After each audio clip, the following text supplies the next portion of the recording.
Drama serial Chaalbaaz की अगली किस्त में दिखाया जाएगा कि शायान अब आइजा के पीछे पड़ चुका है। वो आइजा के साथ मिलकर इशल का घर तबाह करना चाहता है और साथ ही अपनी हुई बेइज्जती का बदला भी लेना चाहता है। और इसीलिए वो आइजा को फोन करके कहता है कि ये भी तो हो सकता है कि तुम अशल के साथ मिलकर मुझे धोखा दे रही हो, जिस पर आइजा हैरान और तंग आकर जवाब देती है कि मैं क्यों तुम्हें ऐशल के साथ मिलकर धोखा देने लगी, जब असल में धोखा तुम ऐशल को दे रहे हो।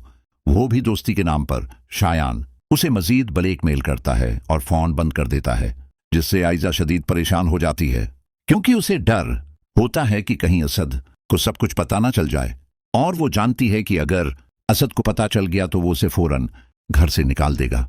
दूसरी तरफ रोहान मुसरत बेगम यानी अनाया की वालदा के पास जाकर रोते हुए कहता है कि चचा के जाने के बाद आपने मुझसे भतीजे का रिश्ता भी खत्म कर दिया, जिस पर अनाया की मां भी रो पड़ती हैं और कहती हैं कि शौहर के मर जाने के बाद ससुराल के तमाम रिश्ते खत्म हो जाते हैं। बीवा औरत और घर आई बेटी की जिंदगी एक जैसी हो जाती है और इनका ससुराल से कोई ताल्लुक नहीं रहता, मगर अगर तुम चाहो तो एक रिश्ता बच सकता है दामाद का। वो रोहान से कहती है कि नाया को वापस ले जाओ और उसे माफ कर दो, मगर रोहान खामोश रह जाता है। इधर आशिर अशल से कहता है कि भाभी जो कुछ कर रही हैं ठीक नहीं, उन्होंने हमारी खुशियां छीन ली हैं, जिस पर अशल उसे समझाती है कि बहुत जल्द सब ठीक हो जाएगा।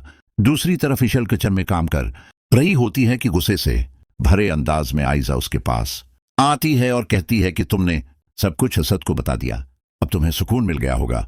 इस पर अशल तंजिया अंदाज में जवाब देती है कि लगता है असद भाई की काल आ गई है और उन्होंने आपको अच्छी खासी सुनाई है, देख लीजिएगा वो जल्द घर भी आ जाएंगे और आपको घर से निकाल देंगे।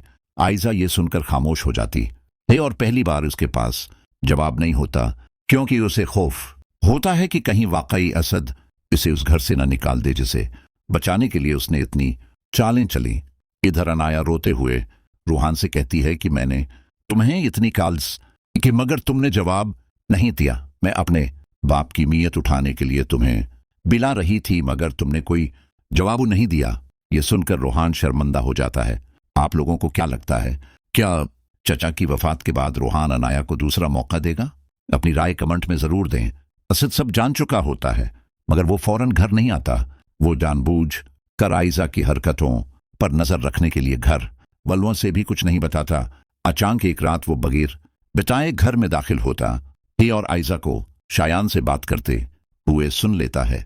इस खामोशी से सब कुछ रिकॉर्ड कर लेता है और अगली सुबह वो सबके सामने आइजा को बेनकाब कर देता है। शायान आइजा और अशल को तिबा करने के चक्कर में खुद एक बड़ी मुश्किल में फंस जाता है।